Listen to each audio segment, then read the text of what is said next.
What's up guys, it's Bailey. Welcome back to the channel and thanks for tuning in. As you probably could have guessed from the title, this video is going to be all about some fails. Some of these I've mentioned before here on the channel in various other videos, reviews, but I know not everybody gets a chance to watch those, so I figured I would just kind of include them in here, sum it all up so I can finally get rid of them. Other products in here I've been using in the background and they've just been so bad and uninspiring that I don't really want to use them in a video. So I kind of just want to tell you about them right now so that I can stop using them and move on to something better. So let's go ahead and dive in. Okay, first starting with a product that I don't know why I'm shaking it. I'm never using this again. It is the IT Cosmetics Confidence in a Foundation. I reviewed this in my What's New in Makeup March video.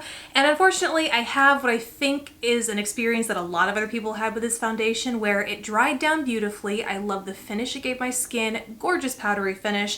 And as someone were satiny powdery finish, like a lit from within kind of thing, where I thought perfect for my combo skin. It's going to mattify, it's going to stay all day and keep this flawless look on my skin.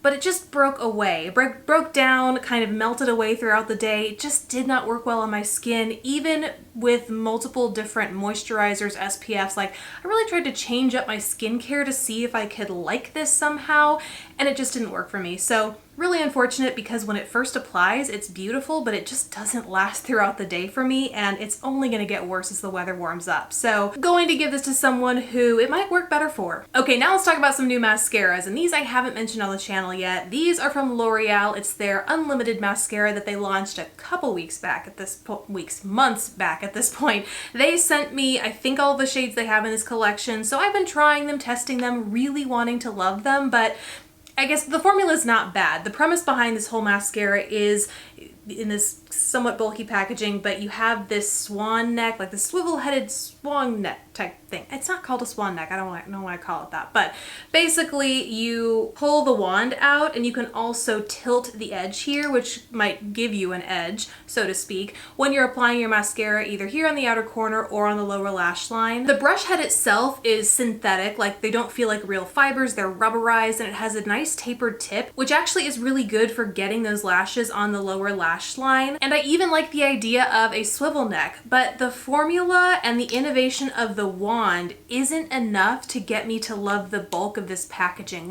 The formula's just okay. It doesn't do anything wow for my lashes. It doesn't do anything more than my Voluminous Lash Paradise does, which I absolutely love. And so for me, having this unique wand doesn't outweigh the bulkiness of the packaging and the just so-so-ness of the formula, if that makes sense. So it's not awful by any means. I think a lot of people out there could love the formula, but it's not something that I'm gonna use a lot, and I'll probably actually stay away from just because of the bulk. Okay, on to some lashes. You know I love a good pair of magnetic lashes, so much so that I recently did a full try-on of every style of magnetic lash you can get from Ulta. But it included some styles that I'd never tried before, and it turns out I really don't like. They are the pre-cut styles from Ardell, and I don't like them because they overcomplicate the whole magnetic lash thing, and that's even with magnetic liner. So the thing with these is that they give you one upper lash strip, but then they've cut the bottom lash strip into two, which then means they had to double the magnets. And for me, what that meant is more guesswork around which side needs to go where. There were so many times when I would feel like I got it secure only to find out that the magnet that I'd matched it with was the wrong one. It's the one over. Kind of like how you misbutton a shirt and you'll not align your buttons, and then at the end of the day your shirt is sitting like this. That's a little bit what these magnetic lashes are like, and to me it just way overcomplicated things. So if you are into magnetic lashes, especially if you're a magnetic lash beginner, because I think the point of these is to make it easier for someone new to magnetic lashes, I would stay away. Go for magnetic liner over anything else and stay away from the pre-cut Ardells. Next up is a product from Nudestix, and I love Nudestix. Basically, I love every product besides this one. I'm actually wearing a lip color Impurity from them today. Absolutely love their formulas, with the exception of this guy. This is their Tinted Blur Stick. So because I love their eye and lip and even their stick highlighter, this guy came in a kit and I absolutely love. It's called the Illuminati all over face color, and loved that. So thought I would give the Tinted Blur Stick, the Nudies Tinted Blur Stick, a go. The shade that I got is medium 4. And the premise behind this is that it's supposed to be a lightweight, light coverage skin or pore blurring makeup product, right? I don't think it's supposed to be used all over as foundation. It says, a tinted sheer coverage, lightweight, all over face stick, I stand corrected, that blurs texture to have a naturally smooth #no-filter skin. So, the reason I say I don't think this could be used all over the skin is because you would have to use a whole lot of it to cover the skin. It's a relatively dry formula, so as I, would like draw it on my face, it wouldn't really blend out. Like, it would take a lot of product to cover the surface area of my face. And granted, I have kind of a big face, but I have to use a lot of product to make sure it's covered because it is just so dry, it's not easily blended out over a large area. Once it's there, even though it's a really soft formula, you can tell it has a little bit of slip to it, like there's definitely a silicone, something like a primer might have in it. It just didn't do anything for my skin, which, to be fair, I don't like those kinds of primers, those slippery, like make my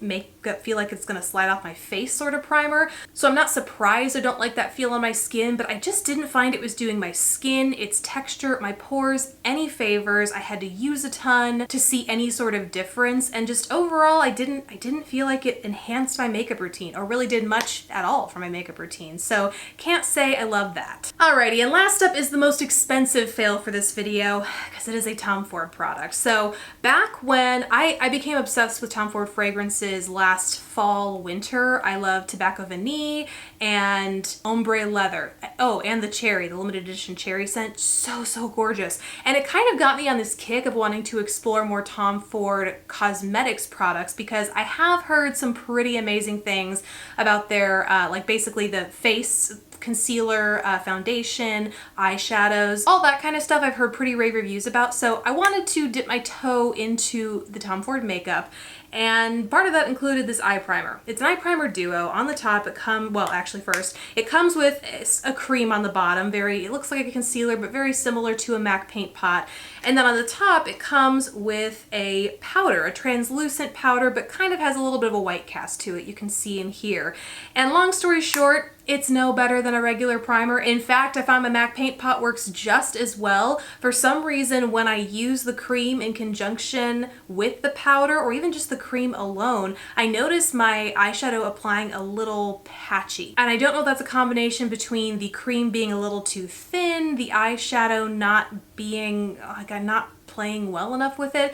I don't know, but it's not my favorite, and for the price tag, I feel like I really got to love it to justify it. And when I don't, and not only do I not love it, but I feel like something that's less expensive does a better job, it's kind of a fail in my book. So I haven't gotten a chance to try the eyeshadows or the other skin products that I talked about earlier to know if those are wins, but I do know so far that if you are going to spend money on Tom Ford, would not recommend the eye primer. So those are all my fails in this video, guys. I really hope it was helpful. I'd love to hear if you've had any fails, not to make this a negative video, but I feel like this helps everyone kind of steer clear of what might not work for someone with a similar skin type or a similar preference as to what products they like to use. So let us know down in the comments below, or maybe balance it out with something you're loving lately. Besides that, guys, thank you so much for watching. Please don't forget to subscribe if you haven't already, and I will catch you in the next video.